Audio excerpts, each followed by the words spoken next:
Top of the day, beautiful people. Happy Thursday. Happy Thursday. Was that sound going in and out to y'all? Because I'm sitting over here and it went out like 3 times. I'm like, oh my gosh, I hope we ain't about to have no shenanigans with the Wi-Fi. I'd be so glad. I don't even know if they're coming here. They need Verizon. I ain't all the time for Verizon. But now that we ain't got Verizon no more, I sure missed them. Oh, we got a Spectrum out here. Oh, their service. It could be better. That's what I'm going to say today. I'm going to be nice today. Their service could definitely be better. They're trying to capture their market share. They're trying to take some of the business away from the big dogs. And I'm just like, listen, Verizon ain't never treat us this bad. Even though the service is kind of high, we ain't never had a problem with Fios. Like, we got glitches. Sometimes can't do my homework. I'm just like, you know what? Why we move out here? Why we move out here? Because all they got is doggone Spectrum. All right, but enough of that. Hey, beautiful people. Happy Thursday. Hana, Grand Rising, Ema, Ohuba's Lifestyle, Shalom. Vinette, greetings, Avia, greetings, Elizabeth, hi, Ray. Lavon, blessings, Derek, Shalom, Nazarene is saying what's going on, Creative Gang. Kendrick, hey, girl, hey. Jamia, hey, girl, hey. Audrey, hey, girl, hey. Auntie, hey, girl, hey. Just me, Shalom. Linda, Shalom. I know, that's the joint. 5 Hills is it. All right, beautiful people. Happy Thursday. It is. Oh, okay. It is April the 6th, 2023. It is day. I didn't write it down.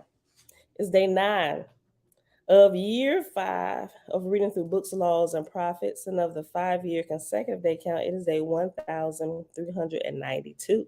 Today we're picking up in the next chapter of Thor, which is on page 17. I'm sorry, I keep doing that. I keep leaving out the one because I did it over here. I did not fix it. That's why. Page 117 with chapter 4. Book Thor, Son of Jehovah. And then once we get done there, we start chapter, 14? No, 3rd. Yeah, 14. 14. The 12 tribes of Yesar'el, or Israel. Have y'all read ahead? Brian Job, what's going on, brother? All right, y'all. So that's on page, if you have the updated version, page 85, chapter 14, by Here Shabbatayim, 4th candle, the 12 tribes of Yesar'el. I got a whole different outlook on the 12 tribes now, right? Which you would listen, based on what we understand now up until this point, our highest light up until this point, based on how we're one, how we're all connected. The leading virtue here in this earth school is love. The definition of these particular 12 tribes as they pertain to the masses and not just one group of people, this makes a whole lot more sense. And the description, the Bible is really close in its descriptions of each of the tribes, or the 12 sons of Jacob, and what each tribe is known for, right? But this is just it's a different spin. Not necessarily different, but when you look at it from this perspective, it's hard to just encapsulate that to one group of people. All right, but I'm about to get to it. Yahoo, Shalom. Greetings, Rita. All right, beautiful people. Father, we thank you for ever expanding wisdom, ever expanding understanding that develops into wisdom that we use and apply to our life. Yep, that's better. That's a better adjustment of that. All right, y'all, so let's get started. Did y'all say, was it glitching? Have I gone in and out since I've been talking? Yes, no? Because when I was watching my intro, it was glitching. The sound was going in and out. Is my sound going in and out to y'all? I'll wait for at least 3 people to confirm it's not. I don't even know if y'all can hear me. Maybe y'all can, maybe y'all can't. No, not glitching? No? Okay. All right. So we just gonna go. All right, beautiful people. Page 117 at the top, Book of Thor, son of Jehovah. In the 4th year of dawn under Thor, son of Jehovah, he received from the holy council in Baru of Donga in Ethera a dispensation from the Orion chiefs, decreeing on earth 100 years travail in Vosent. Thor called up Wak, god of Rhines, and said unto him, a sore travail hath Jehovah put upon these heavens. Go thou to Halu and command him to provide an avalanche sufficient to deliver 20,000 million atmosphereans to the Aegean forests of Ghanea. For the inhabitants of these heavens are too dark to endure the vocent of 100 years, and would be precipitated to the earth and engage in feudalism.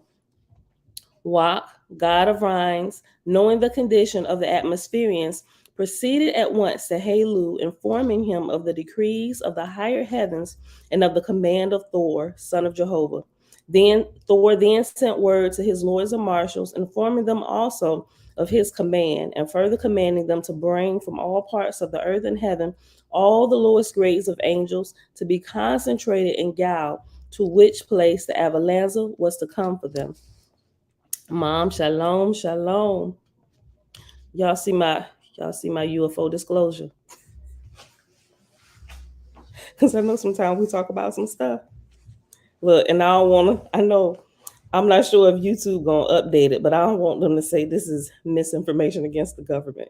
So check out my disclosure. I think it's right after the medical disclaimer. But anyway, somebody made a mention. I was like, you know what? I should do a UFO disclosure on my banner. So I did. There you go. It's at the bottom now. Okay. Thor sent word to his lords and marshals, informing them also of his command, and further commanding them to bring from all parts of earth and heaven all the lowest grades of angels to be concentrated in Gal, to which place the avalanche was to come for them. Thor appointed Tessin and Nish, goddess of Ares, to superintend the reception of the angels and to arrange them for entrance into the avalanche. And he gave into her command to assist her 5,000 marshals and captains and 1 million Esenars, and these she apportioned to their respective duties and places. To accomplish this, Thor allotted 70 days, Earth's time, and so wisely were carried out all the proceedings that on the 77th day, the avalanche was on hand and all the angels ready to enter therein. Accordingly, these things were accomplished. The 20,000 million angels were carried away on the avalanche, which was walled around on every side with pillars of fire, so that not one spirit could escape, even were he chaotic or imbecile. And Wak and Halu had entire charge of the migration, and they proceeded upward and outward from the earth, 7 diameters of the earth's vortex, which brought them into the forests of Ghanea, where they landed them. Tessi Inish, goddess of Ares. Go ahead, you about to get ice. What are you about to do? Bro, they ate the ice cream already? Yes, they did. Cavity driven with That is not the only ice cream. I got some more out there in the deep freezer. The smaller deep freezer. Suck down anything. Well, they came in from the park and they didn't get anything from the ice cream truck. So they came in, went straight to the freezer. Next time I see them come in, go straight to the freezer and take it. All you can hear is Zay say, Mom! Tessi Inish, goddess of Ares, had charge of the 20,000 million, and she had previously sent thither a sufficient force of angels, wise and strong, to provide for the reception, so that when the avalanche landed, all things were in readiness, and the angels were apportioned to different sections of the Ghanea forest according to their development, and proper officers and teachers were provided unto them. By Tessinij were these things done, and she established a throne of Aji and provided a temple of council, and all such things as are required for the government of a new colony. And to reign after the expiration of dawn, she provided a god in Gonea. She promoted to this one Hazadeca, a surveyor in Thalasia, the third heaven of Gal, and she gave him the title God of Gonea for 400 years. Now, in reference to founding an Aegean habitation in Ethera, this account is rendered unto mortals and angels of the lower heaven. Amidst the etheric waves, the Etherians gather up the atomic elements floating therein, and giving them exit motion, propelling them forth, aggregating the while, till from a mite it groweth as large as the whole earth, but is habitable within and without by the spirits of the dead, the angels. Jehovah said, in likeness of the solid earth and stars and moon that float in the unseen firmament, so made I atomic parts to all things, and made them to float in air. As the earth is to the air and the ether above, so is the atom of corpore to the etheric solution. Is that space or something? What's that? Yeah, I guess they are showing, this is the Simuan firmament. So on page 118, that's what Jeremiah is looking at. I'm gonna say this now: flat Earth is not a thing. Okay, I thank need you. I need valid Thank you. proof. Yes, Thank- I am okay starting problems. Thank you, Professor. Thank you. It's plate 5, the Simuan firmament. Jehovah said, behold, I cause all living creatures to gestate in darkness, and they shall be testimony to the end of the world, that when I created life on the face of the earth, she traveled in my Simuan firmament. See chapter 4, book of Jehovah. And we read over that already. We're not going to go back. But this is a picture. It just looks like a close-up of a atom. See, my screen to me is like glitching. And if you got it, you see it.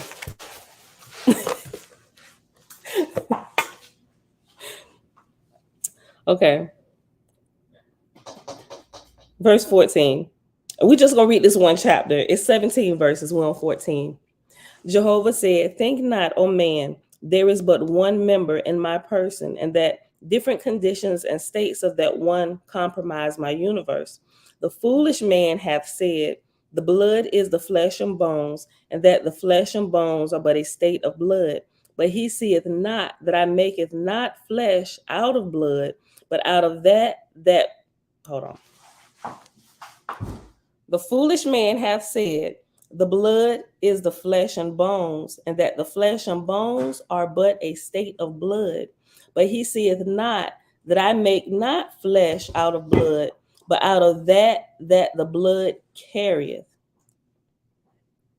But out of that the blood carrieth. Okay, so the little atoms and stuff that flows through the blood, that's what the skin is made out of. Like the different cells. Okay, I can see that. Scientifically, thinking about some of my scientific teaching. The cells that are carried within the blood. Okay, I get it. Let me read that again. Verse 14. Jehovah said, think not, O man, there is but one member in my person, and that different conditions and states of that one comprise my universe. The foolish man hath said, the blood is the flesh and bones, and that the flesh and bones are but a state of blood. But he saith not that I make not flesh out of blood, but out of that the blood carrieth. And in like manner carry I the corporal of my person in the eth of my being. Oh, that's good. Did you buy this? Did I buy it? Yes. Did I buy what? This? So what I look like buying? Is that creatine? No. It is something so much better. Oh my God. No, Elijah probably bought. This. No, Elijah bought that. Oh. Yeah. I'm getting huge off this. You know, I ain't buying nothing but chocolate mixture. It is. For my smoothie. Oh, okay. Yeah, I see there's chocolate, but why would I do that? You think I want to? What I say? This is some high protein. 100% mass gain. No. Yes, 60 grams of protein. Listen, yes. This has nothing to do with my morning video. Like that's not. Boy, I'm almost done, y'all. Verse 15. Now as to Thor, son of Jehovah, after the departure of the Avalanza, he provided a new god unto the earth and her heavens, and crowned him, and bestowed upon him the triangle which had been handed down since the habitation of the earth by man. As for the remaining time of dawn, Thor traveled around about the earth and her heavens, making records thereof to be carried with him to Baru in the time of his ascent. The last verse. In consequence of the depletion occasioned by the resurrection of the 20,000 millions to Ganea, God and his lords were greatly relieved of their burdens and gall on the earth. All right, we're gonna pause right here. And I'm on purpose, because we've already read through this one whole time. I'm on purpose going a little bit slower to give us more time to get into this. But it's still lining up quite nicely. All right, y'all ready? All my children of Israel, Yesar'el, Yesar'el, Yesar'el, Israel, all these different names that we got, all these nicknames. Listen, I ain't trying to get buff. I'm losing all the extra mass and tone up with the muscle. All right, he trying to get super buff. Like that's this whole guy. I don't think y'all understand. Oh, Y'all know Lord, who here he C-Bum is? That is my idol. I want to get humongous. Why? I want to see how Like, far why? I can push this body. Why? Do you think a woman wants that? It doesn't matter what they want right now. It's matter what I want right now. Okay, I mean, I get that. So, but when you decide, See, I am 19 years old. When I get older, it might be a problem now, people, but when I get older, they're like, I'm so glad you worked out, young, because you sure do look fine. You look great. well, When listen, see all that it's extra unnatural stuff that you adding unto you, all that's gonna wither. It's gonna wither away. Natural stuff. It's gonna wither away. If you build it with juices and berries, the natural things, it tends to stay a lot longer. Listen, research the plant-based bodybuilders. No, that is so hard. Oh no, that's it's a disciplined lifestyle. I know that, but you just won't give it to me now. No, it's not give it to me now. It's when you stack that, you have to keep that. People, when you build muscle, you have to keep the muscle, maintaining it. It's a lot easier to maintain with the regular common diet than it would be with that diet. And even with that diet. What diet? Plant-based diet versus a flesh-eating diet? I mean, this way it's just low-key, just kind of, But do you look at bodybuilders as they get older who consume massive amounts of flesh? Let me. It may look good now. That's not them. But they wishing they had to change their lifestyle many years ahead of them. You want to know why they were like that? They were not natural. They took a whole bunch of testosterone boosters, steroids, and they joints. Yeah, true, right. They in that mix too. All right. I just need the regular basics to keep my body and I can build natural whole muscle. What about the dudes back in the day? They didn't have that, and these brothers were same thing. They just stuffed their face a little more excessively. I don't think that was the case. Back then? Back then it was filling stuff out a little bit more. Okay. I ain't gonna have this conversation with you. All right, look. Plants. It's nice little. Look, Zachariah said, I used to be a bodybuilder. Too much protein shakes, bad on the kidneys. I don't drink them too frequently. He said, I don't drink them too frequently. And it's whey protein. Why do it in the first place? Why start it that way? Why not be this? Probably I understand, because this I have never dealt with this, and I need to do research. Well, it's a lot of people that's already dealt with that. Why not set yourself apart? Why not set yourself apart? You doing your China stuff. Set yourself apart. It's a little more disciplined. Right, it's whey protein. This is no coagulate, all of that meat. No meat part. This is plant based. Okay. Still very good stuff. Though. That one is. That's completely different from that one. Yes. See, this is power. I ain't gonna have this conversation. This right here. Listen, okay. Okay. Let me listen. Hey. We'll do this another time. All right, beautiful people. Open up your secret Nazarite scroll, because we'll go over that. Trina, hey girl, hey. I just saw your comment, Auntie, glitching, maybe aliens on your end. That's funny. I did look, I was doing that as I was joking with it. I was like, you know what? I'm going to put a UFO disclaimer up there just for the heck of it, right? I mean, we are here. It's all fun and games while being serious. Some of the time, most of the time we try to be serious, but you know, I figure somebody doze off for something and just happen to wake back up, they'll look and a little laughter will wake them up real quick, right? I'll probably leave it up there for a little while. All right, y'all, let's get going. Chapter 14, Yesar'el, fourth candle, the 12 tribes of Yesar'el. Verse 1. Receive now. Remember, day before yesterday when we were here, we went through the first 3 candles, and it pertains to the Nazarite, those who would take the vow to join Creator in the work here on the earth to help lift up our brothers and sisters, right? Okay. And each Nazarite, not all Nazarites do the same thing, and they're not all consecrated to the same thing. They're consecrated to different things, just like you have different members of your body that were designed to do certain things for the overall wellness of the full body. Nazarites are the same way, right? Okay. And they are worldwide. Well,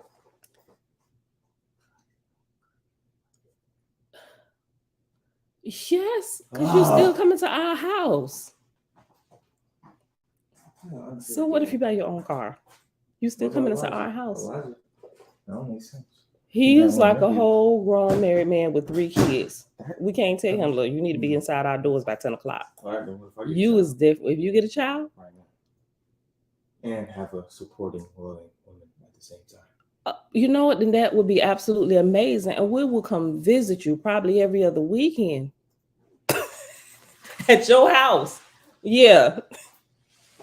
Okay. Y'all was trying to find a way to beat the system, huh? Of course. All right. Enough of this, son. Listen. Okay. Receive now the 4th candle of the Yesar'el. The 4th candle illuminates the Yesar'el, which is the nation of Israel. And after Yesar'el is reference number 1. Number 1 at the bottom says the Hebrew term am space Yesar'el, Yesar apostrophe el, literally means people of Israel, but in context of this paragraph is best translated as nation. But in the context of this paragraph is best translated as nation of Israel. Go back up. Verse 2, the 4th candle illuminates the Yesar'el, which is the nation of Yesar'el.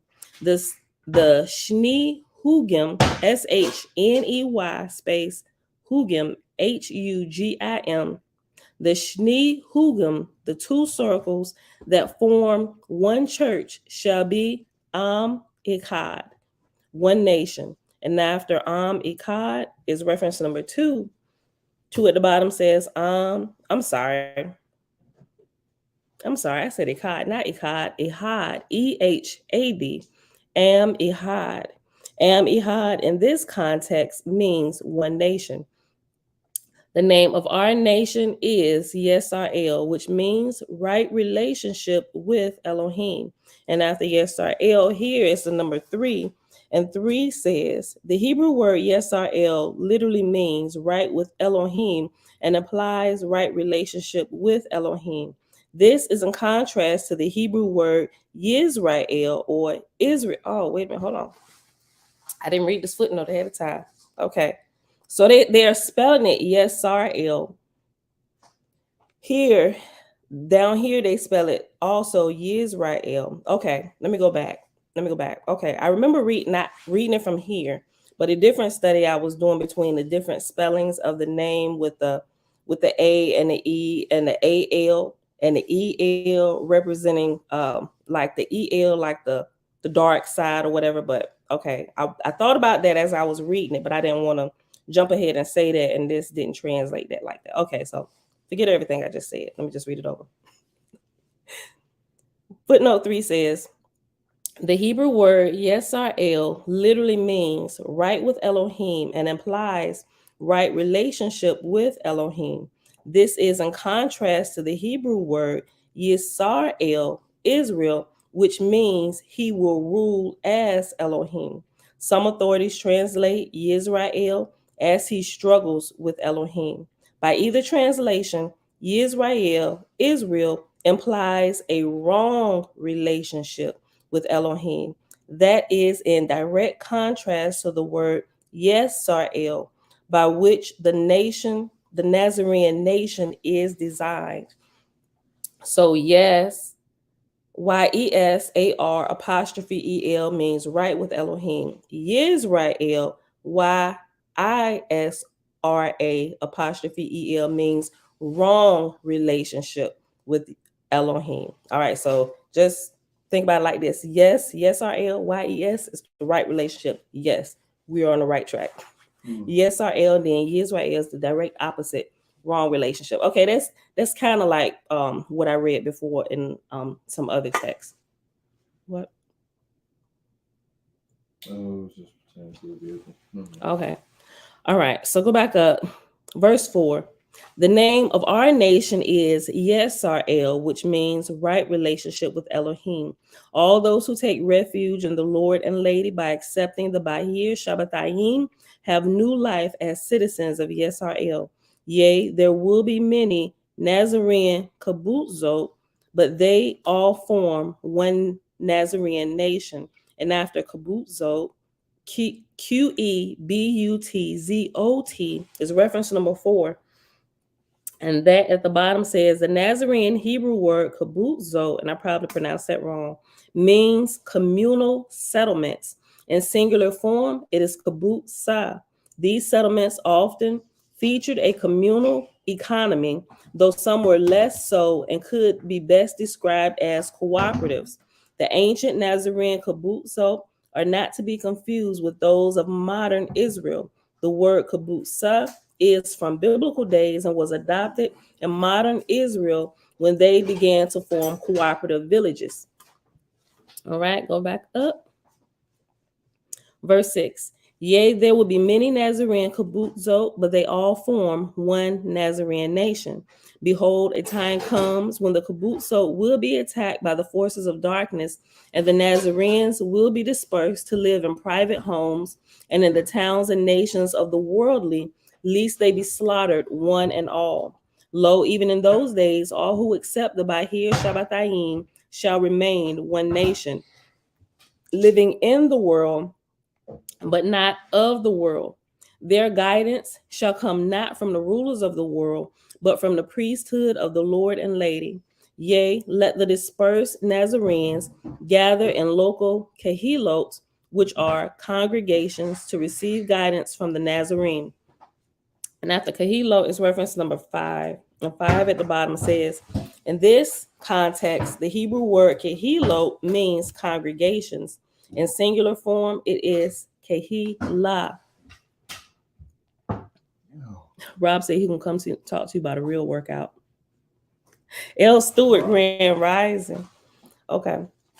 Back at the top, verse 11. And let all the Kehilo, receive guidance from the Haykal, the mother temple. And not the Haykal is reference number 6. And it says at the bottom, the Hebrew term Haykal means mother temple. Remember, it always gives a definition in the body of the text as well as at the bottom, because sometimes it adds extra information down in the footnote at the bottom. That's why you always read the footnotes as soon as you come upon them. Okay, verse 12. Behold, Abdiel, even as you shall found Yesar'el, which is the nation of those in right relationship with Elohim, there shall be a multitude of other nations. Yea, you will be greatly outnumbered, and all the multitude of nations outside of Yesar'el are united by one thing. They wish to rule in place of Elohim. Yea, they struggle against Elohim when they should serve Elohim. Wherefore we call those nations Yisrael, which means he would rule as Elohim.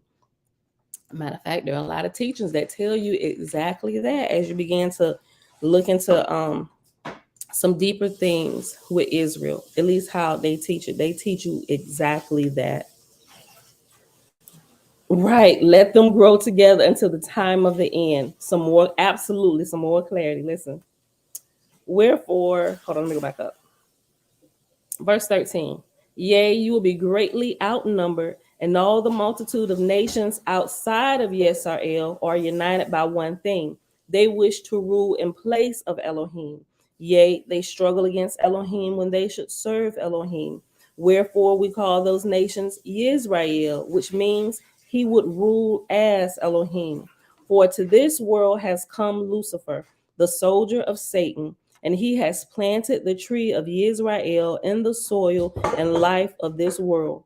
For due to disobedience to the unwritten law, Adam and Eve fell and became citizens of Yisrael. Due to the nafal, which is the fall, there was need of the raising. And after nafal, NAPHAL is reference number 8. Hold on. I skipped 7. Okay, let me go back. Verse 16. Hold on. 15. Yea, they would struggle against Elohim when they should serve Elohim. Wherefore we call those nations Yisrael, which means he would rule as Elohim. And after Yisrael is reference number 7. And at the bottom it says Yisrael means Israel. However, in the above verse, Yisrael is the term used for all the multitudes of nations outside of Yesar'el, not just the one nation that came to be called Israel.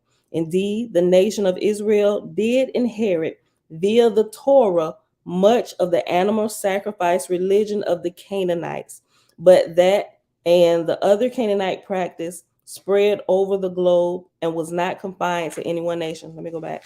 Let me read that again. Yisrael means Israel. However, in the above verse, Yisrael is a term used for all the multitude of nations outside of Yesar'el, not just the one nation that came to be called Israel. Indeed, the nation of Israel did inherit via the Torah much of the animal sacrifice religion of the Canaanites, but that and other Canaanite practices spread over the globe and was not confined to any one nation. Remember, we talked quite a few times about me going into some of these other documents and scrolls of other nations, and some of the things that I seen them doing, like the same exact thing, like literally to the T that the Aaronic priesthood was doing. I'm like, there is a problem here. There is a problem, because my way to look at it was, if I removed the names of the people, if I didn't know what this group of people was called and this group of people was called, and I just looked at their actions, looking at their priesthood, I would think that they were the same exact people, right? Remember, Israel inherited the lives of their forefathers and passed it down through the Torah, right? You got to read it and pay attention to even begin to pick that up. Listen, and after years of going through that, reading it over and out loud, it began to really bother me as I was growing and understanding a little bit more, looking into stuff. Like, something is wrong about this. Something ain't right. I can't quite put my finger on it, but something is wrong here in these pages of scripture. Listen, okay, let's go back up. Verse 17. For to this world has come Lucifer, the soldier of Satan, and he has planted the tree of Yisrael in the soil and life of this world. For due to disobedience to the unwritten law, Adam and Eve fell and became citizens of Yisrael. Yea, due to the nafal, which is the fall, there was need of the raising. And after nafal is reference number 8. And down at the bottom it says the Hebrew word nafal means the fall, and it's spelled NAPHAL. Verse 21. Wherefore you shall establish the Nazarene priesthood on this world. For with the fall of Adam and Eve, Mavet, the way of death, entered this world. And Mavet is spelled MAVET, and it's reference number 9. And down at the bottom it says the Hebrew word Mavet means death. Verse 23. And wherever there is Mavet, there is need of the raising, which is resurrection from the way of death unto the way of life. And those of the way of life in the Lord and Lady are the Nazarenes. Who's lady? What? Who's lady? Are we saying Lord and Lady as in over a region, Lord and Lady, or are we talking about Lord and Lady as the overarching creator looking like. Okay, so there is a equal balance of male and female energy in this realm. I'm going through religious sects, we'll say Christianity, because that's what we came out of. That will they cause only such an uproar. You will not. It is causing an uproar. And you got some people rebelling against it. Exactly. They totally look, they're totally wiping out the masculine energy. God is female, you know, but I get it, and it's funny to me. Everything got to straighten itself out. So both of them are half right. The ones that say the creator is male, creator, we just found out I she is female. And it's fun to watch these. I'm like, because both of you are half right. There's an equal balance. How can we tell? Look at what we have here. Don't we have male and female here? There is an equal balance. Both comes out of it. Hold on, let me grab my water, y'all. I'd say. And that sound like blasphemy. I ain't gonna say just the Christian ears, to most religious sects, because a lot of them teeter on just that one type of energy, right? Tick, but hey, girl, hey. Sad.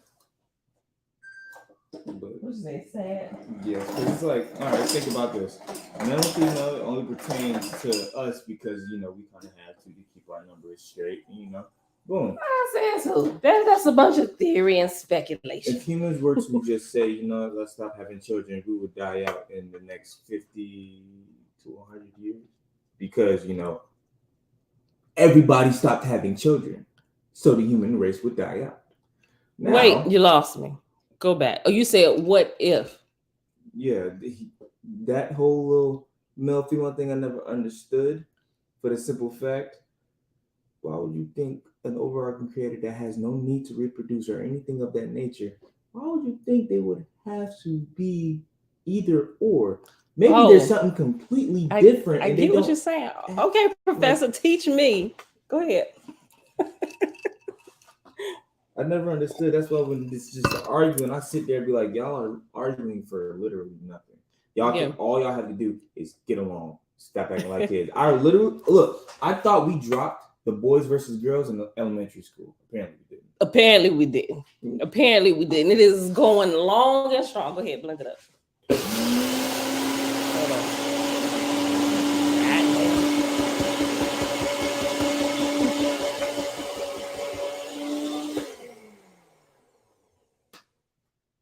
Yeah, that's a good way to put it. Just me. Torah believers that eat meat are Yesar'el, and Torah believers that don't eat meat is Yesar'el. Yeah, you had a mixture of them. You had a mixture of them in the Bible as well. The prophets kept to the laws of life, right? The prophets, the major and the minor, right? They was constantly telling them. Now, the more I understand, as my understanding has expanded, reading outside of just scripture to test it, because if you're not reading outside of the scripture, the Holy Bible, how can you test its premise? How can you test anything? They're telling you this is it. It's the purely unadulterated word of God. Well, how can we test that if we're not reading anything else to compare it to see? Like, I don't understand that. What's going on, Steve? Oh, you know what? This could be Steve's wife. Ghetto Love Gordon. Shalom, shalom. It gets worse and more defined. Oh, she talking to you, Jeremiah. Jamil said it gets worse and more defined as you get old. You would think so. He looked like. What do you mean worse and more defined? Oh, you know what? He male versus female. Okay. Yeah, male versus female. What you were just saying.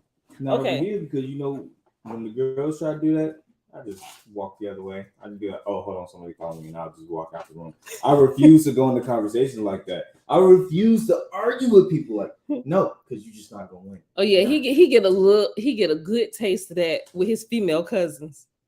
Yeah. Which is why he just like X'd them out for a couple weeks. I'm not talking to them anymore. You can never win any kind of argument with them. They always talking. They don't know how to shut up. Everything. They know everything. And I'm just laughing because you know what? They do be acting like that, don't they? I'm just sitting there. I'm like, why do you even get into conversations with them? I'm like, they're the same age as you. They do. They think they know everything. They full of all this energy. They don't have any kind of life experience. I'll say real world. Like they got a little bit, but not as much as some older women. Those are in their I'll say later 20s. What a common sense. Yeah, I ain't calling them ignorant, but it's okay to be they ignorant. It's okay to be ignorant. It's not. They that haven't wrong, reached but that point in life yet. They don't have enough life experience to be able to adjust that yet. Don't give up on them. They're okay. They're growing into wonderful, wonderful, bright young ladies. But boy, you can't get a word edgewise with them. I'm just like, I do like Jeremiah. I'm out of here too. I ain't talking to y'all. Is that honestly a good price? It only has one owner, and they've kept this up for the next bit. There's other prices though. There's ones that are way less than that. I'm just saying. Jeremiah, listen, this can wait. You can talk to your father about that. That's his expertise. Okay, let's go back, y'all. What was we at?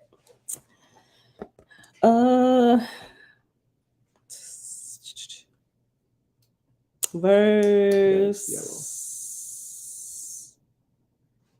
I'll just go to 23. I'll go back to 23, y'all. I guess I'm gonna have a banana for a car. It's just yellow. Okay. Tabitha, hey girl, hey. She said, hey Jeremiah, I have some family like that, feeling they know it all. Oh my God, bro. Okay. Ooh. And wherever there is Mavet, remember Mavet means death. It's the way of death. And wherever there is Mavet, there is need of the raising, which is resurrection from the way of death unto the way of life. And those of the way of life and the Lord and Lady are Nazarenes. And even in dispersion, we are one nation, though scattered amongst the towns and nations of the world. Lo, when the days of dispersion come, and the kibbutzot are no more, continue to meet in hidden congregations. But when conditions are favorable, Yesar'el will form kibbutzot, which are communes of the Essene way. And all kibbutzot are under the guidance of the Hakal, the mother temple. Behold, Yesar'el is one nation united in Ma'esh Kedosh, which is holy work. Wherefore, all citizens of Yesar'el perform Maseh Yah.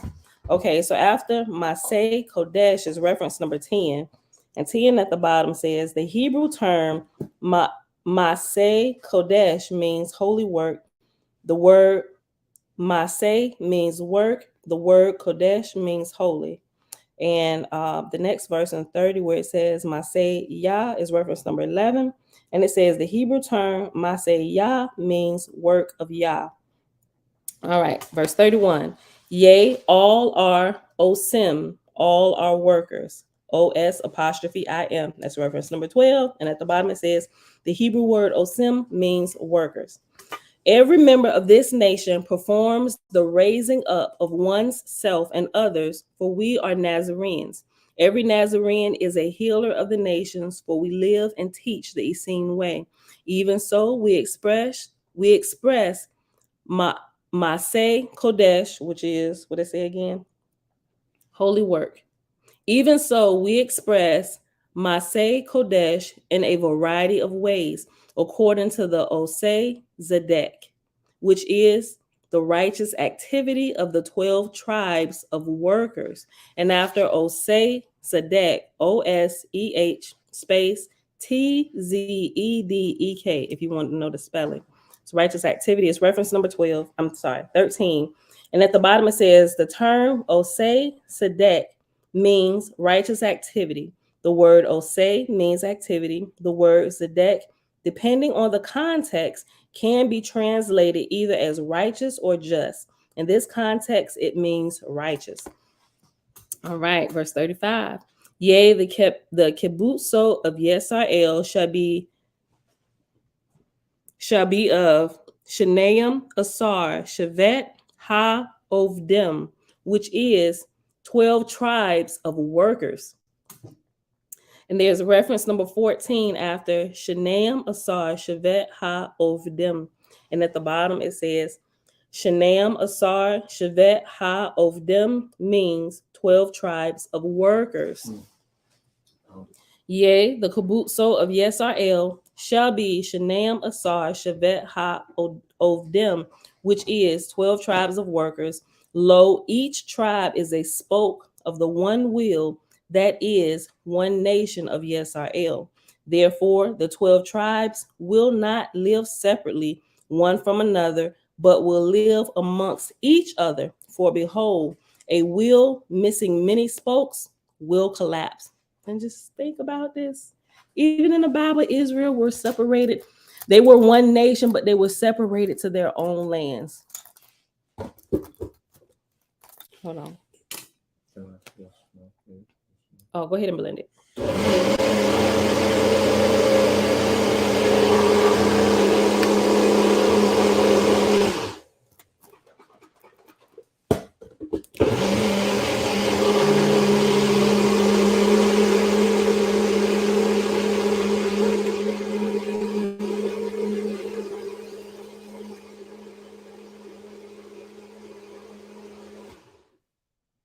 Is that it? Mhm. Okay.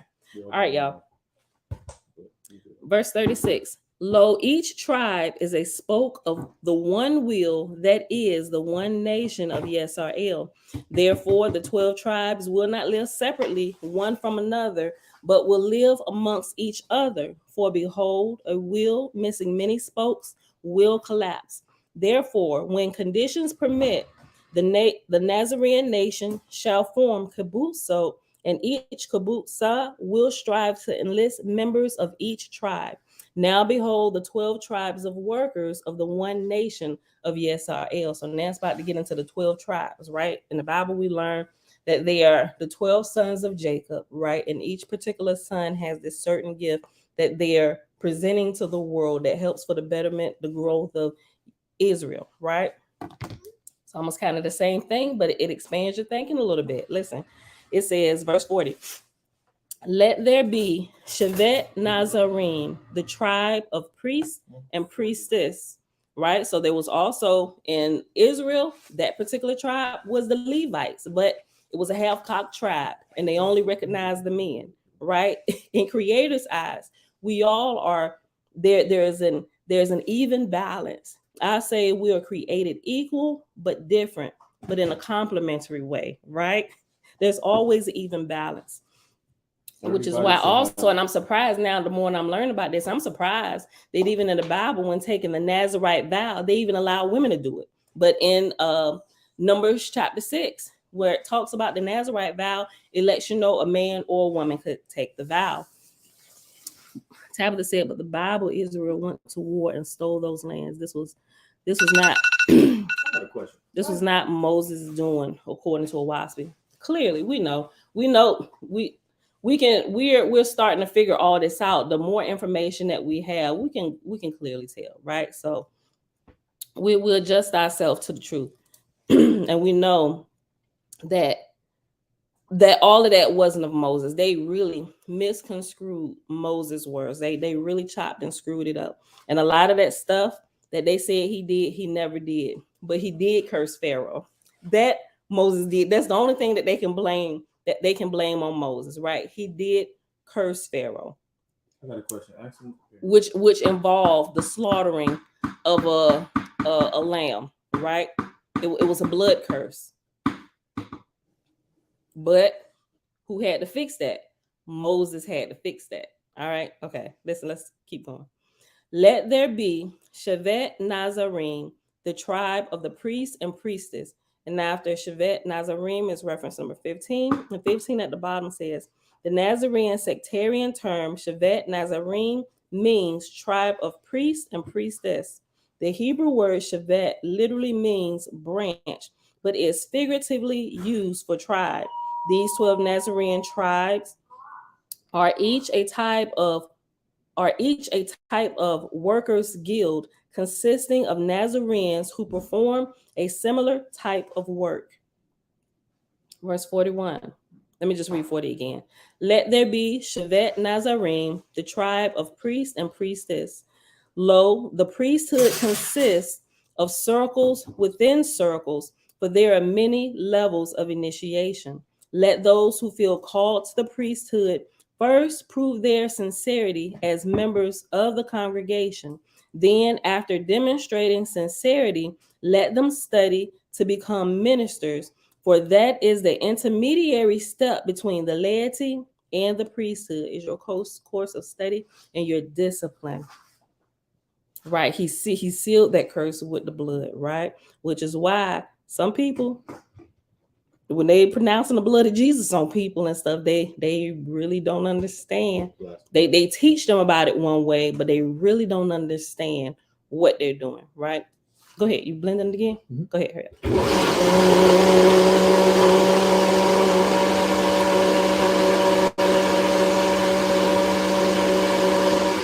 They're ignorantly passing along words that they hear in the pulpit, which is, I would not doubt, I'm not 100% certain, but all that I understand now about blood rituals and curses, and people still do this today, I'm thinking that is one of the main reasons why the delusion is so strong and it's so hard for people to break free, because of that blood ritual, right? Eat the flesh and drink the blood, my G. They call it communion. Do this in remembrance of me. Not even for play do we act like we're supposed to be drinking flesh and eating blood. I'm sorry. Eating flesh and drinking blood. Go ahead. Because how you practice is how you play. That goes for everything, anywhere in life. All right. Verse 42, I'll go back. Let those who feel called to the priesthood first prove their sincerity as members of the congregation. Then, after demonstrating sincerity, let them study to become ministers, for that is the intermediary step between the laity and the priesthood. Yea, ministers are the servants of the congregation, serving in whatever capacity is most needed. Let the Nazir Elyon, Elyon, let the Nazir Elyon, the high priest, invite those ministers who serve well to study for the priesthood. And we see how that's backwards, right? In church, most of the time, when you go in, most people are taught to serve. Oh, shoot. They are This is so backwards. I just thought about that. They're going in to serve the man of God and the woman of God, literally. I know. Yo, this is so backwards. Mm-hmm. When those of the priesthood should be serving the members of their congregation to help raise them up. Oh my gosh, this is so backwards. Okay, listen. Okay. Oh, go ahead.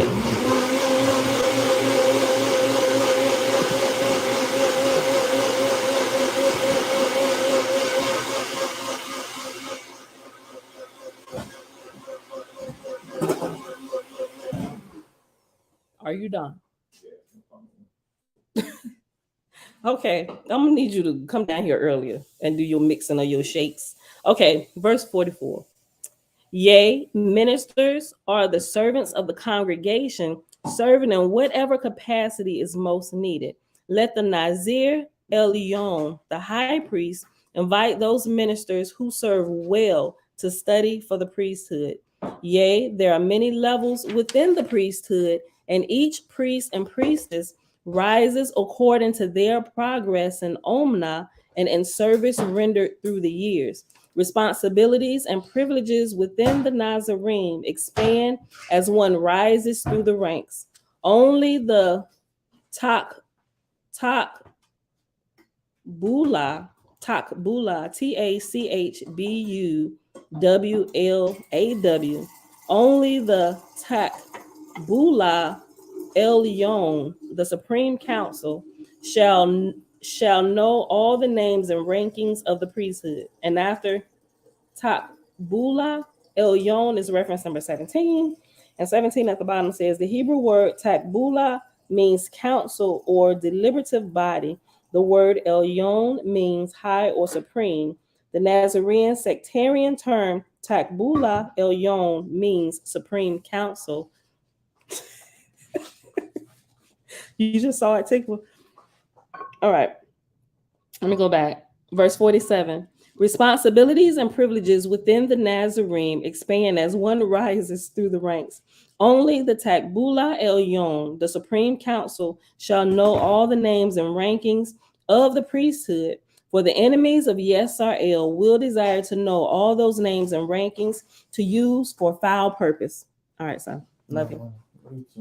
Behold, the Supreme Council shall consist of the high priest and 2 members of the priesthood selected by him. You, Abdiel, are the first high priest. Your successor may be male or female, for both are equally worthy and may be from any tribe. Remember, according to the Bible, only those who could be priests. There's a big war in Israel. It's split over this. The war between Jeroboam and Rehoboam, Solomon's son. The north and the south, they split, right? Taking the south split, taking Benjamin with him and most of the Levites. And that was the southern kingdom of Judah, the southern kingdom of Israel.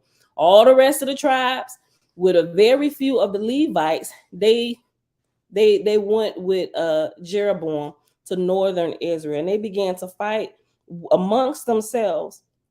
But listen, now I'm reading over this. The southern kingdom of Israel, remember Solomon's son, Rehoboam, he, according to the laws, the Aaronic priesthood, the Levites, were supposed to be priests, and nobody from any other tribe could be priests. Now, I was looking at it up from what this is saying. So what Jeroboam was doing, man, and they was doing some wicked. Well, what we read, some of it was wicked. A lot of what Israel was doing was wicked. I cannot deny that. Ever. I know this is going to sound like blasphemy to the bruise, but Israel was the biggest bully on the block. I said it. They were Israel. I mean, the way we look at it, we don't think we were tyrants, but now as our understanding expands, like Israel were tyrants. The world was afraid of Israel because they heard that this particular God that backed them up, who we now know was a false god, literally Lucifer. You kill them and you take their land. I said you can have it. Don't worry about it. I don't care who over there. Kill them all, men, women, and children, and a nurse and suckling. I'm giving you their land. Like, and nobody questions that. Imagine that. Imagine, right? Your father, you and your family, right? First of all, they're going to put you in jail if the other people, the house you're trying to take, if they don't shoot you first. You trespassing, bro. Think about that today, like with common sense. Who could do that? Although people still do it, they absolutely still do it, but imagine that. That's wrong. Everybody knows that's wrong. And we don't have to be Christians or Hebrews or Buddhists to see that that's wrong. That's literally a crime against nature, right? Your brothers and sisters. How dare you go to try to take something that belongs to them, that they work for, or they paid for, they acquired, that it was passed down through their inheritance. How dare you, right? It's questions we should ask, right? Especially if we're a part of it. If something don't seem right, it's incumbent upon you to go check it out. Like, I'm serious. Israel. Hold on.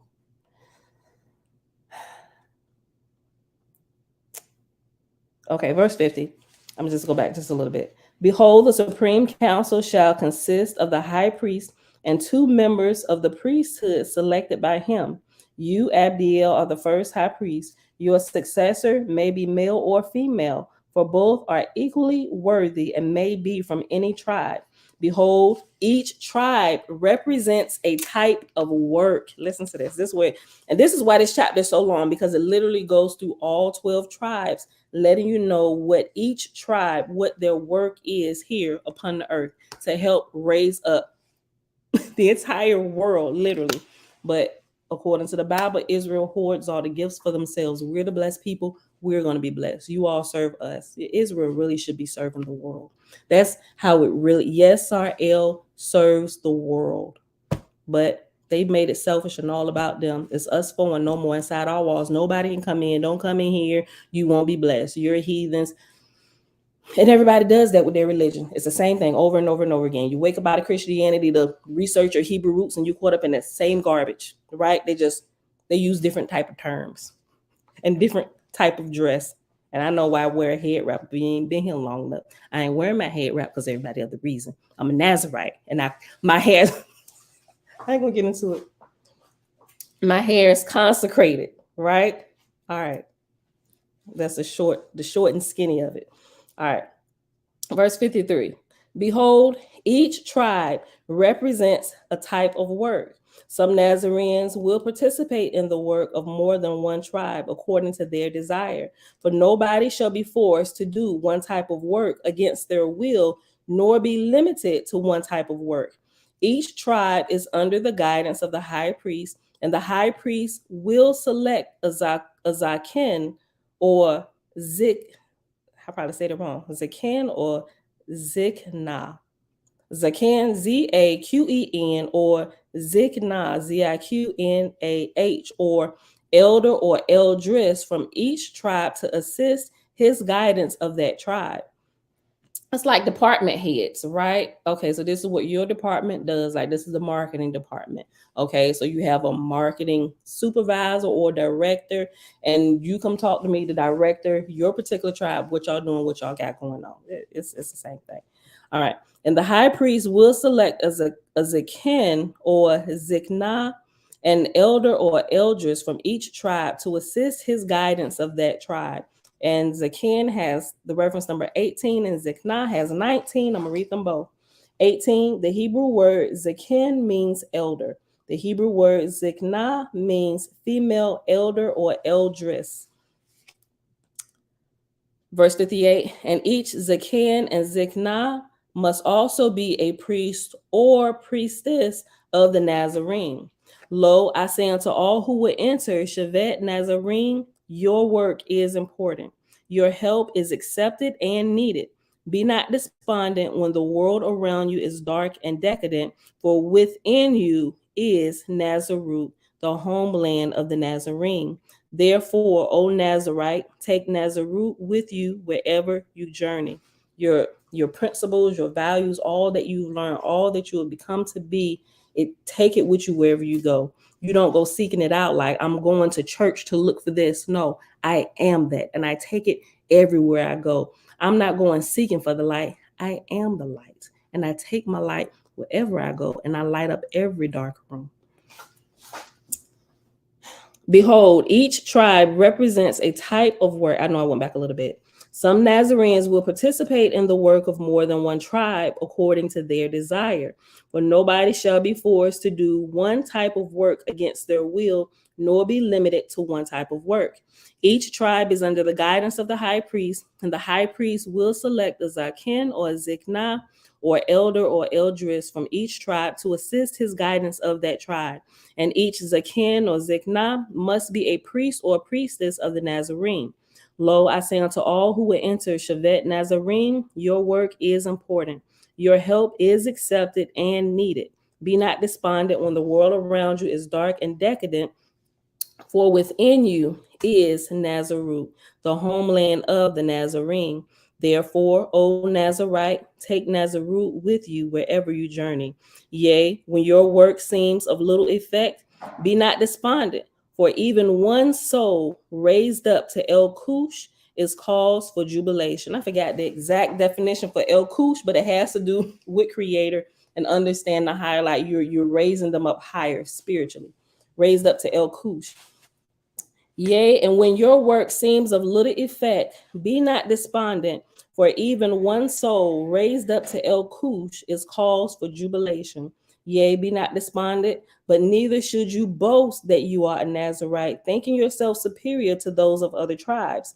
For I tell you truly, the Nazarite who boasts lives not in Nazarite, knows not the holy presence, and wears not the crown of righteousness. Think about this. A lot of people in ministry and laity and stuff, they quick to let you know they're an apostle, they're a prophet, and you better watch your mouth. Bro, who are you? I'll be the one that came in there and started joking. Paul, I know. Jesus, I know, but who are you? How dare you talk to the man or man? Why they add a D on it? Why they add a D on the end? The man or the woman of God. I don't know, but it's still dumb to me.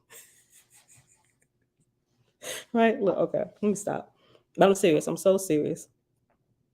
For I tell you truly, the Nazarite who boasts lives not in Nazareth, nor knows not the holy presence, and wears not the crown of righteousness. Rather, bend low that you may be high. for that is the way of Shevet Nazarene. Blessed are they who keep the way of Shevet Nazarene. And just I'm reading and I'm just thinking about all the different ministries. They got everybody else bowing low and they standing so high. Bro, everybody is so backwards. Let me go back. I'm gonna just read 64 again. Yea, be not despondent, but neither should you boast that you are a Nazarite, thinking yourself superior to those of other tribes. For I tell you truly, the Nazarite who boasts lives not in Nazareth, nor knows not the holy presence, and wears not the crown of righteousness. Rather, bend low that you may be high, for that is the way of Shevet Nazarene. Blessed are they who keep the way of Shevet Nazarene. They are of the nation of Yesar'el. They are working for Jaja and shall receive heavenly blessings. Kashab, I say unto all who will enter Yesar'el, give thanks, raise your hands high, and give thanks for the Shevet Nazarene, the tribe of the priests and priestess, the men and women. I love this so much, right? It don't leave us out. It don't make us seem like an afterthought. That's why I love Owaspi. And I love this. There's a holy balance there. It's not over masculinized, if that's how you said it. I probably screwed that word up too. And it's not over feminized. Y'all get it's not overly about the man, not overly about the woman, but there's an equal balance in how we work together to bring a clarity everywhere, right? All right, look. Verse 73. Let there be Shevet Raphaim, the tribe of healers. Some of us know some of them, right? Y'all kids of this tribe. I know I talk about y'all kid a lot, but I learned so much from that brother. Never met him a day in my life. He never talked to nobody from there. But I just he helped me with a whole lot of stuff that I was dealing with. Okay, let me keep going. 73, verse 73. Let there be Shevet Raphaim, the tribe of healers. And after Shevet Raphaim is reference number 20. 20 at the bottom says the Hebrew word Raphaim means healers. The term Shevet Raphaim means tribe of healers.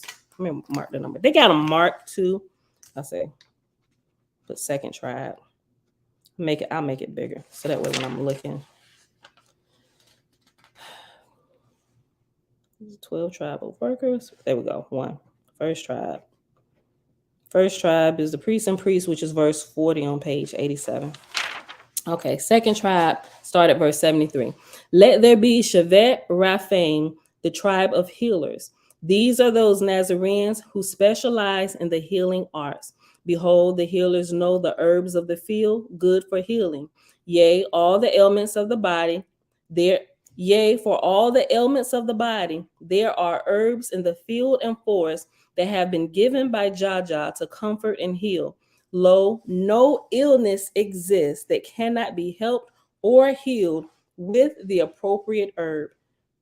And the healers know the foods given by Jaja that can prevent many ailments. Yea, and they know the foods that cause many ailments. He fits in here perfectly. Think about it. Not only is he teaching you about the good things that help heal your body, but he's letting you know how you got there and what destroyed your body. He is a Nazarite through and through of this tribe, right? Yea, and they know the foods that cause many ailments, and they know the uses of water, clay, stones, and sunlight, yea, and of many things given by Jaja for healing. And their hands are skilled in the healing arts. Yea, they give comfort even with the touch of their hands. Lo, I say unto all who enter Shevet Raphaim, your work is important. Your help is accepted and needed. Be not despondent if many refuse the Nazarene way of healing. And be not despondent when your work seems to fail. For some illness, this was so good. Listen to this, y'all. You know how sometimes we like, well, why didn't Jesus heal them? Listen, because sometimes you can destroy your body beyond repair here, right? Listen. Verse 84. Be not despondent if many refuse the Nazarene way of healing, and be not despondent when your work seems to fail. For some illnesses and injuries must run their course, and no remedy will cure.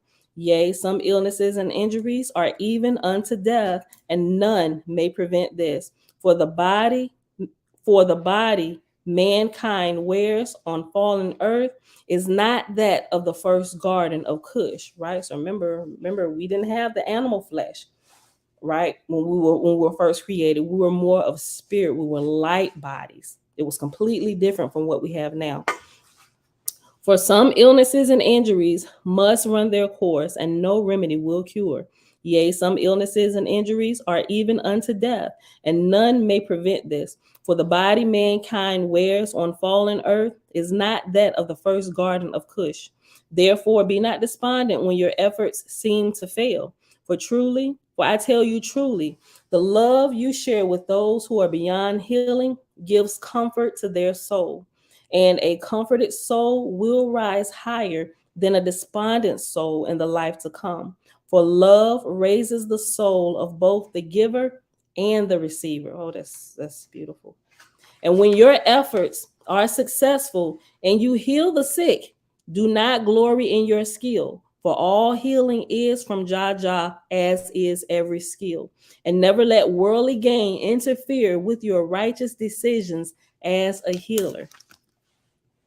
This I have not seen this worded like this before, but this was a vow that I took, right? Which is why, not to say that people who do, but this is why, because I've just observed people who, when they're teaching about the creator and just different things that it should be given to everybody for free, right? Creator don't charge us anything for the wisdom that he gives us. And I understand it takes people time and it could be their livelihood, right? But the way he teaches us the balance, there should be a physical side to us, a skill that we develop that we can put to use to take care of our own personal needs, where we don't have to make people feel like they owe us something when we give them words of healing to help them grow spiritually. You see what I'm saying? Like, so my family has a family business that we work to take care of our family needs, and whatever we do spiritually for people is completely free, right? That's our sacrifice. That's what we've chosen to do. The creator doesn't charge us for any of this, although I may purchase books and stuff and read and learn. But when I share it with people, I like, bro, cash out me some money for this, and I give you the deeper secrets. No, that is not how I got it. Even if I chose to pay money for secrets that other people were selling, that was my choice, right? And I'm like, creator, let me give it away for free, right? Because that's how you get more. Like, he can trust you more and more. More can be poured out to you, and you won't go out there, as the church will call it, and prostitute your gift, right? And never let worldly gain interfere with your righteous decisions as a healer. He who cannot compensate you shall receive the same treatment as he who can. For this is the way of Shevet Raphaim. Blessed are they who keep the way of Shevet Raphaim. Blessed are they who keep the way of Shevet Raphaim.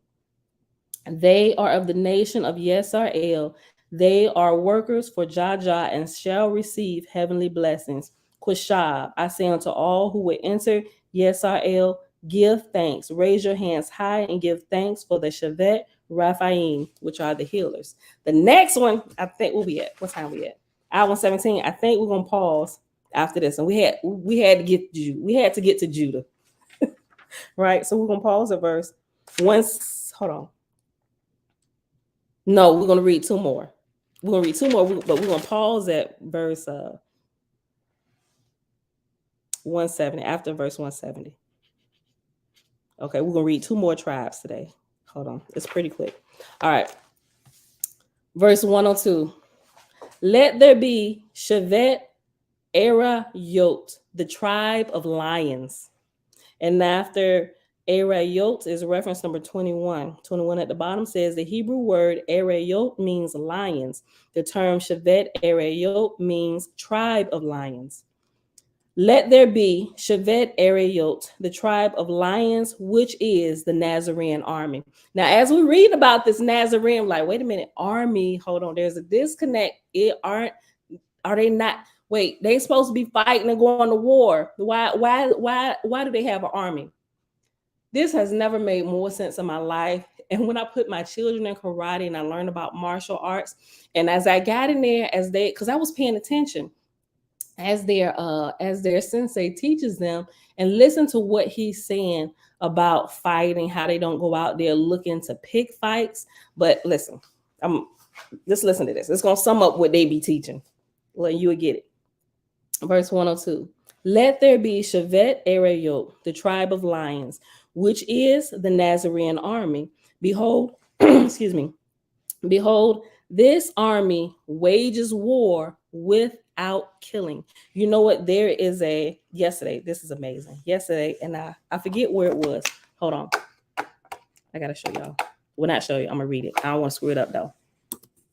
I think it was Sun Tzu, The Art of War. Or the what was it saying? Right, hold on. There we go. The art of winning without fighting. Hold on. That wasn't it. There was a specific quote that he said. Let me see. Let me see if I can just put his name in here and put quotes. There's a very specific quote.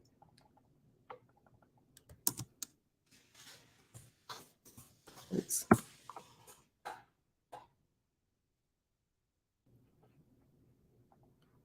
Hold on.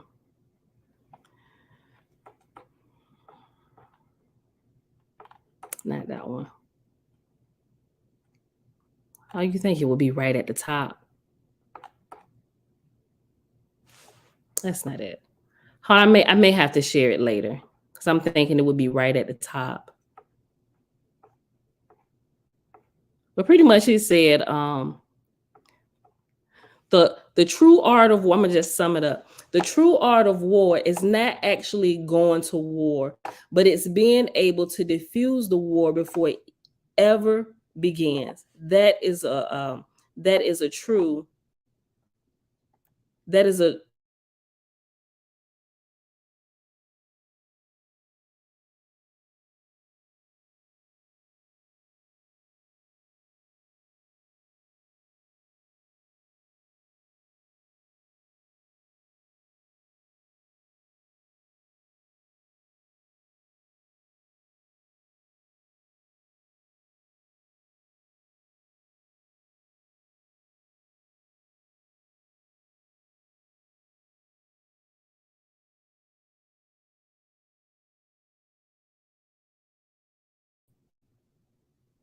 See, here I go messing with stuff.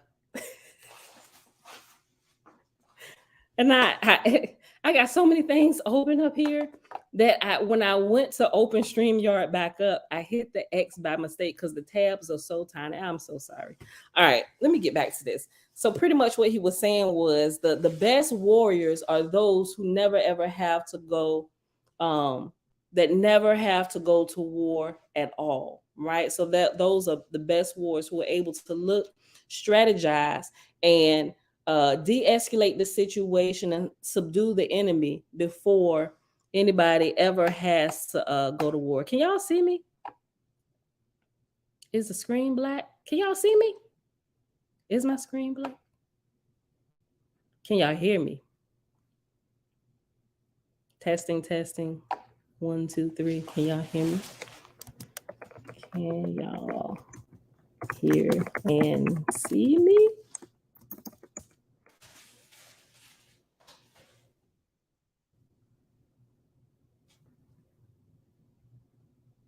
Oh, okay. Maybe I had a lag or something. Okay. All right, let me get back to this. Okay, cool. All right, so who was that? Tabitha, we good. Okay. All right, y'all. Let's go back. I'll find it. I'll find the saying because somebody put it up in a meme, but I'll share it today. But let me get through it. I'm gonna just start Israel over. I mean not Israel. The tribe of lions, verse 102. Let there be Shevet Ereyot, the tribe of lions, which is the Nazarene army. Behold, this army wages war without killing. Yea, this is the Sevaot Hayot, the army of life, for they defend life from violence. Though they kill not, they are as brave as lions. For each Nazarene lion shall be trained in Zion. And after Zion is reference number 23.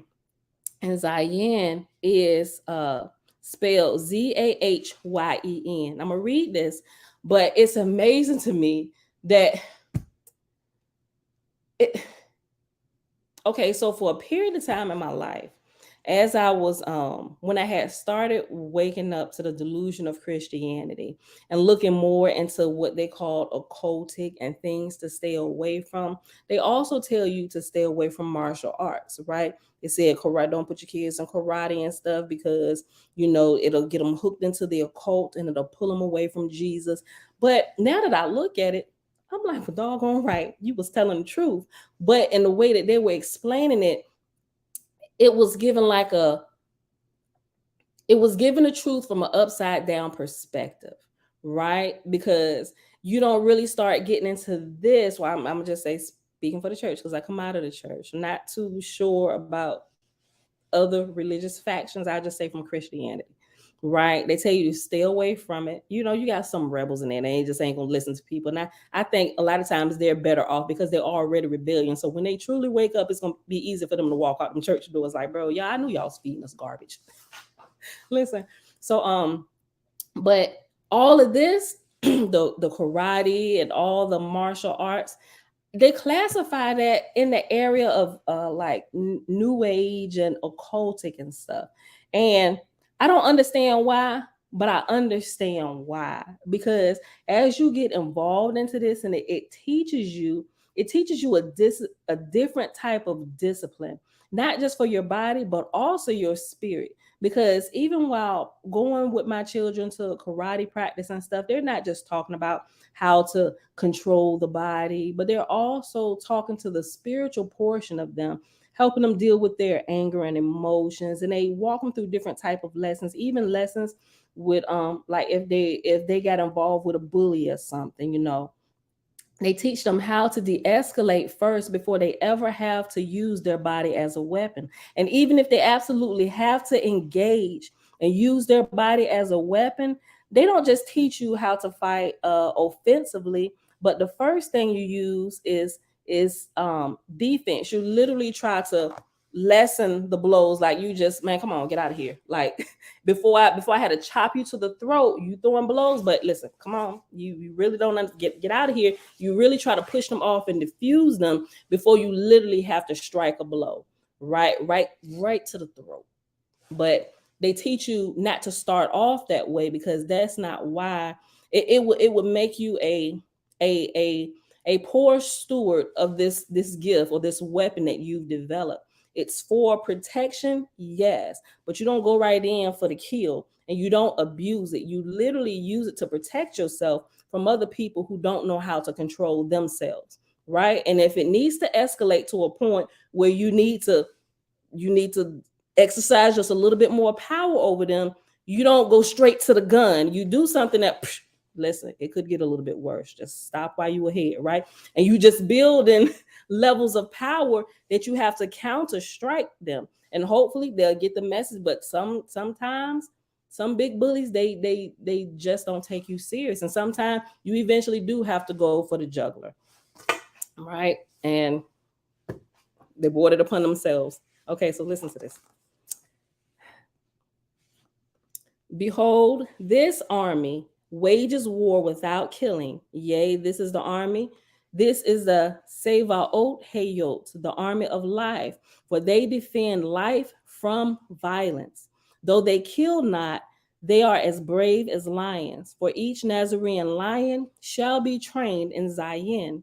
And Zion is the mastery of the movements of the body and mind. And reference number 23 says, Zayin, Zahyen, is a Nazarene form of martial art. The word Zayin is distinctly Nazarene in pronunciation, being of heavenly origin. Though from the tongue, though from the tongue of the cherubim, it is the ancient precursor to the seventh letter of the Hebrew alphabet, Zayin, which has the numerical value of 7, and according to the Sefer Yetzirah, a Jewish Kabbalah text from the Middle Ages, is the letter that Yah made to be king over motion.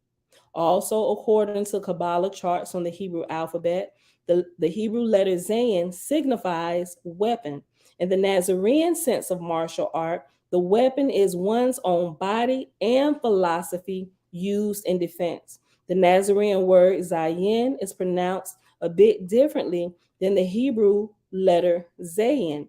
Zayin is pronounced Zayin, Zaw-Yen, Zayin, rhyming with Sawhin. The letter Zayin is pronounced more like Zine, Zine, rhyming with line. Though there still remains a soft hint of distinction between what was anciently two syllables. From what we know of the Nazarene martial art called Zayin, it was similar in many aspects to Tai Chi and also has strong parallels with Aikido. So I do a little bit of Tai Chi myself, right? So that was one. As I was learning this and as I was going, listening to my children's karate teacher, just different things, I'm thinking about all that I'm learning and the spiritual aspects of things. I'm like, yeah. And so I was like, I don't know that I want to go full blown karate. I ain't got all that much energy right now. Although I just turned 44.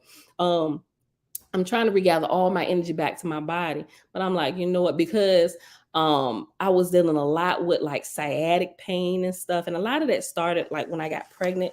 So, but now it's a whole lot better. I really actually haven't had any bouts of it in like the last, it's been a little over a year. Although sometimes I can do too much, I know my limits until I get myself completely stretched out and, you know, agile and stuff. So I'm working up towards that to where it'll never ever be a problem ever again. All right. Verse 106. For each Nazarene lion shall be trained in Zayin, and Zayin is mastery over the movements of the body and mind. Lo, the only weapons permitted to the Nazarene soldier are his philosophy, his body, and wooden staff. The staff must not have sharp ends or metal and may only be used to disarm others who carry lethal weapons. The primary weapon of the Nazarene lion is his philosophy, which is the Bayir Shabbatayim with added training in Zayin. The second weapon of the Nazarene lion is his body, which has been trained in Zayin. The third weapon of the Nazarene lion is the wooden staff that he has been trained to use in Zayin. The staff is his weapon of last resort. Philosophical discourse is the weapon of first resort. Remember, you got to de-escalate the situation. Use this here first, your philosophy, to bring it down a little bit, right? Reminds me of that old TV series, Kung Fu. Can't always try to avoid fighting. That's good. And I never watched. I mean, I heard of it, but I never watched it. And you would think I have because my dad was all into martial arts. I'm just like, but I picked up the comedy side of him. But I'm like, the martial arts is not until this little bit later in life, and he's already passed on or whatever. And I'm like, man, I guess I kind of see why now, right? He loved him some Bruce Lee and Bruce Leroy, right? I picked up the comedy side. That sound Bruce Leroy, right? The Last Dragon is one of my most favorite movies, right? Okay, let's get back to this. I'm taking too much time. All right. The staff is the weapon of last resort. Philosophical discourse is the weapon of first resort. The primary purpose of Shevet Erayot is to serve Shevet Nazarene, and thereby all of Yesar'el, by accompanying the preachers as they roam the world. They will defend Nazarene Kebutso, though they may not kill. And wherever they roam, they will defend the defenseless, but will never kill. Behold, it is better to die than to kill, for the soul of the killer will fall into foul pits in the life to come. And Waspi gets into deep detail about that, which it also explains why we should not kill, right? You can cause souls to enter into the spiritual realm in complete chaos. And when they go before you and you sent them there, if they're not raised up before you enter that realm, bro, they is waiting on your hind parts. And they look, although you took them out here, bro, they're gonna run circles around you when you get there. Some of them patiently wait for you. Oh, I'm gonna grow. Give me a few moments, but I need for this ninja to come on up in here. We got to finish what happened there. Nope, I'm coming. Give me a little while. How much more time he got in earthly years? 35 years? How much time is that here? Y'all hang out. Come back for me. Right? They on purpose don't grow, waiting for the get back. Look, okay, let's go back. Where we at? An hour and 34 minutes. Man, if y'all got to go to work, go to work. Okay, so we are almost done. Almost done. Okay, let me finish about the lions. I'm gonna go back to verse 113. The staff is the weapon of last resort. Philosophical discourse is the weapon of first resort. The primary purpose of 5Apr2023 is to serve Shevet Nazarene, and thereby all of Yesar'el, by accompanying the preachers as they roam the world. They will also defend Nazarene Kebutso, though they may not kill. And wherever they roam, they will defend the defenseless, but will never kill. That is the opposite. That is the absolute opposite of what Israel is told to do in the Bible, bro. Kill everything that pisseth up against the wall. The baby suckling who is defenseless, they don't even know that they're alive yet. Kill them too. I'm like, anybody taking issue with this? Anybody ask question why? Like, okay, I can get the men, even the women, because they, ride or die. They're gonna, you got to worry about them. But help me understand why we're killing the children, because they're gonna come back for their daddy records. Okay, I get that, but what about the suckling that don't even know? Can't we just take them and put them in another family and raise them according to laws of righteousness? Nope, kill them all. Everything that pisses up against the wall, even the baby's suckling, right? I'm like, oh, this is kind of a hard life, y'all. The y'all in the Bible, right? I'm just like, I don't know that I want to do this. Well, you going to die and go to hell? And you stuck between a rock and a hard place, right? Like they just. I don't know. It's major violations in the Bible. If you think about it with your common sense, break away from the indoctrination for a week. You probably need a good 30 days detox from the church before your personal thinking senses would just be like, wait, what? Like after 30 days, you're just going to be kind of waking up from the drunkenness of the doctrine, right? But you really have to stay unplugged for a little bit just to hear, because all this time you constantly going in, you being fed their doctrine and how you should think about it. You need to completely cut it off and only listen for the voice of Creator. Really listen to voice of Creator. Let him adjust your drunken levels, right? And sober you up with truth and observation. Listen. Verse 117. And wherever they roam, they will defend the defenseless, but will never kill. Behold, it is better to die than to kill, for the soul of the killer will fall into foul pits in the life to come. Therefore, many Kebutso will be destroyed when attacked by heavily armed combatants. But you are to prefer dispersion over killing, for the soul of a dispersed Nazarene will rise high in the life to come, provided the Essene way is not abandoned. To kill is to abandon the way. I like that. I know sometimes people just press your buttons, be like, I'm gonna just violate it just one time, right? You live by the sword, you're gonna die by the sword, G. And they're gonna wait on you till you get into atmosphere. Lo, the Ba'ir Shabbatayim is the new covenant given after the fall of this world. Had there been no fall, there would be no need of Shevet-Arayot. Even so, they kill not, preferring death to killing, for death does not prevail over the non-killer. Nazarene lions, be not despondent when you see the armies of darkness appear to win victory after victory. For victory is not always what it seems. Yea, and he who seems to be the victor may later be revealed to be the vanquished. For true victory is the expansion of consciousness, not the expansion of worldly possessions. Highlight that.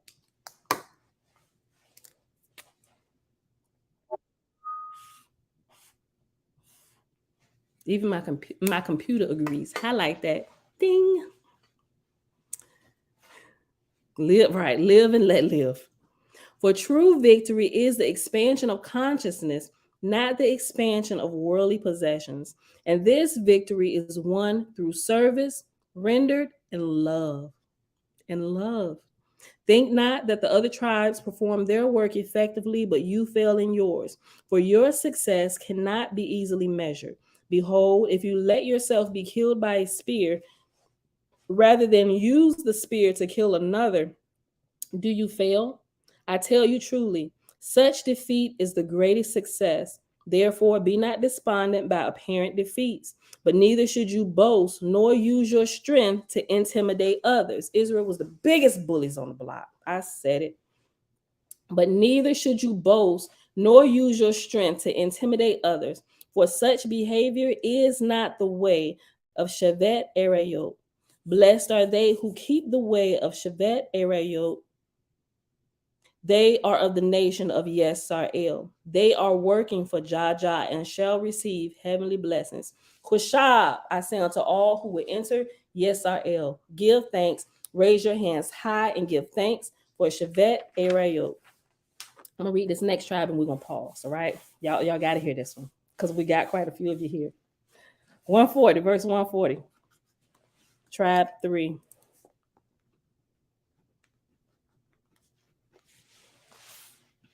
Let there be Shevet Shurim Va Davarim, the tribe of songs and words. And after Davarim is reference number 24. 24 at the bottom says, the Hebrew term Shevet Shurim Va Davarim means the tribe of songs and words. Verse 141, these are the singers and musicians and poets and writers. Behold, great teachings are imparted by music and words, yea, and also great feelings. Truly, joyful music is of heaven. A single note may raise the spirit, may lift a heavy soul. Hold on. A single note may raise the spirit, may lift a heavy soul, and a harmony of voices raised in song gives delight even to the angels. Yea, singers and musicians are givers of joy, provided they make themselves instruments of Jaja. Likewise, writers and poets may impart great wisdom and inspire profound feelings as instruments of Jaja. Yea, great wisdom is shared by tongue and scroll. Great wisdom is shared by tongue and scroll. Yea, great wisdom is shared by tongue and scroll, and great acts are inspired by the artfully uttered word. For behold, in the beginning is the word. Yea, communication is of Jaja, for it brings light into darkness. O tribe of songs and words, be not despondent when it seems your words fall on deaf ears. Neither be despondent when your joyful music is not rewarded by the world. Do not be despondent and say, the work of other tribes is appreciated while ours is ignored. Know this, a single plucked string creates a ripple that is felt throughout the heavens, and a word of wisdom that seems ignored may in fact be stored as a seed within the hearer. There are 26 letters in an alphabet. And the way they put these together in sentence structures and give you a book over 1,000 pages is beyond me. I am a lover of lyrics and lyricism, and being able to do things with words. And all the different books in the world. Just the English language, 26 letters. It amazes me how this is even done. But that's why I'm a lover of books, and that's all we do all day. We read books. Listen, let me go back. Verse 154. Do not be despondent and say, the work of other tribes is appreciated while ours is ignored. Know this, a single plucked string creates a ripple that is felt throughout the heavens, and a word of wisdom that seems ignored may in fact be stored as a seed within the hearer. Be thankful for your gifts of song and word, but do not boast or gloat that you have greater gifts than others. For without the gatherer of materials, you have no parchment on which to write. And without the skilled craftsman, you have no instrument with which to make music. And without the farmer, you have no food upon your table. Behold, words and sounds may enlighten minds and lift souls, but they can also darken minds and torment souls. See to it that your words and sounds are of Jah, for neither boasting nor gloating nor dark words are of Shevet, Sherem, Va, Davarim. Blessed are they who keep the way of Shevet, Sherem, Va, Davarim. They are of the nation of Yesar'el. They are working for Jah and shall receive heavenly blessings. Quashab, I say unto all who will enter Yesar'el, give thanks, raise your hands high, and give thanks for the Shevet, Sherem, Va, Davarim, which are the tribe of songs and words. All right, beautiful people. So we got to end here today. We almost at 2 hours. All right, so we read through the first 3 tribes. The first tribe was the priesthood, priests and priestess, combined men, and all the tribes are comprised of men and women all the way through. Right. The second tribe was a tribe of healers, and then you have the third tribe, which is the tribe of songs and words.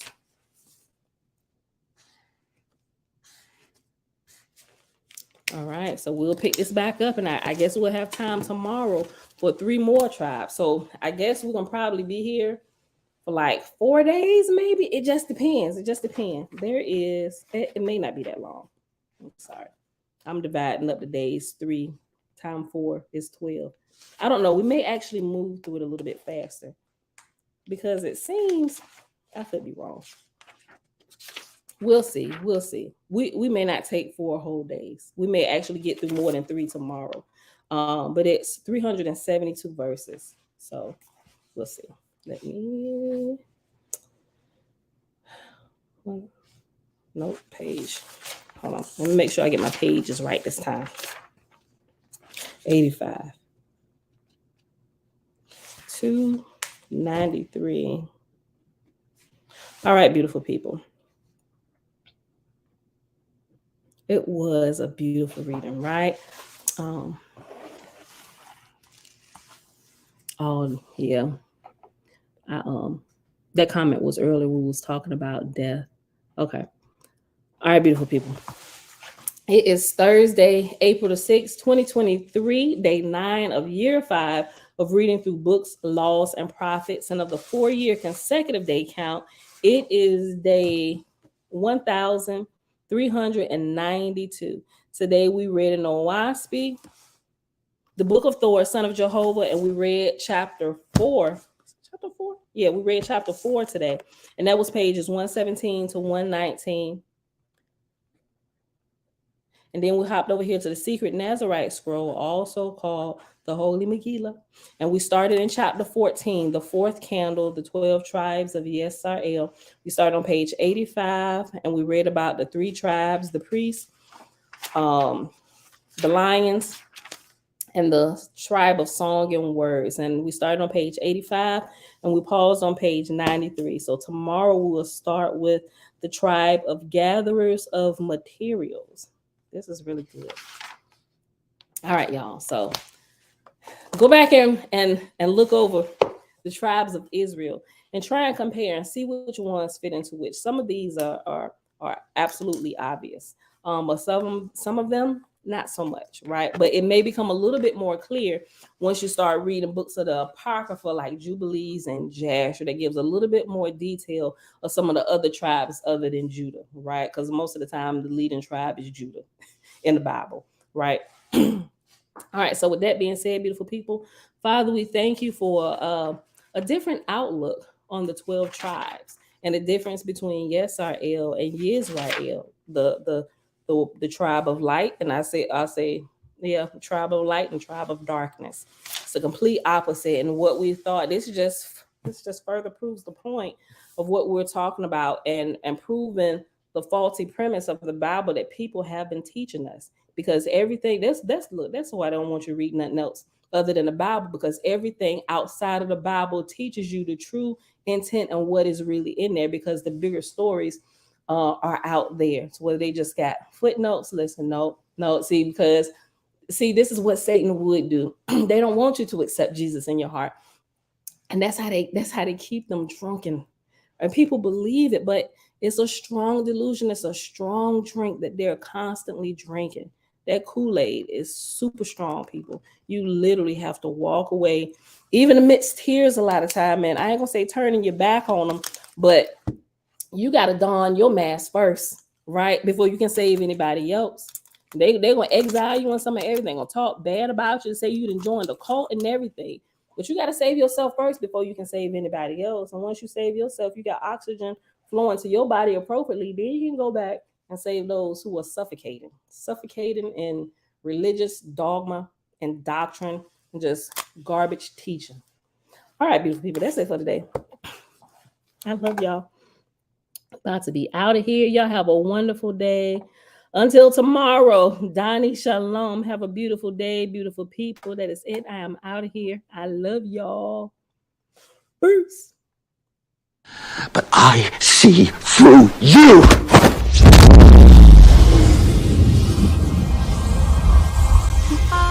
I'm from outer space. I got Milky Way for blood, evolution in my veins. I'm gold.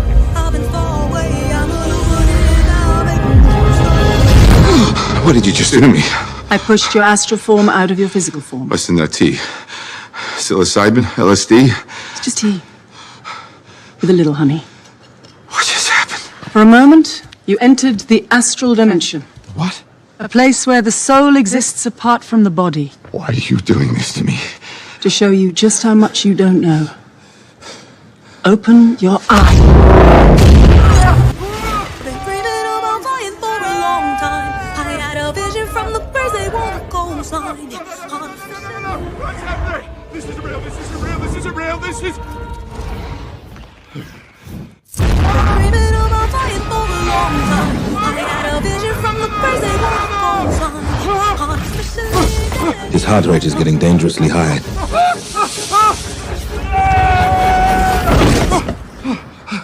He looks all right to me.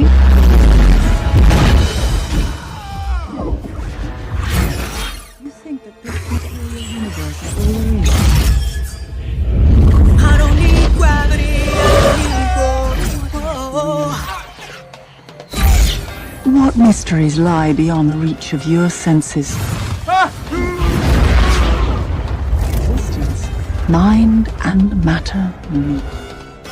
Thoughts shape reality. I don't need gravity, I just need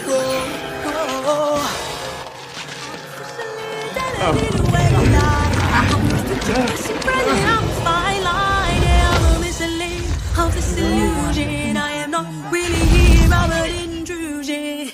I don't swim or sink, I just float. Some benevolent and life-giving, filled with malice and hunger. Dark places where powers older than time and waiting.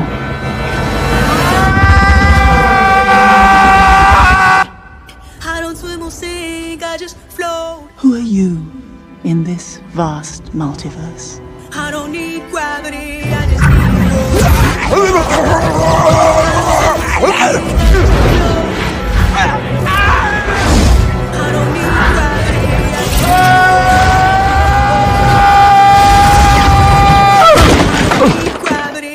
just need growth. Have you seen that before in a gift shop? I don't need gravity, I just need growth. Teach me. No.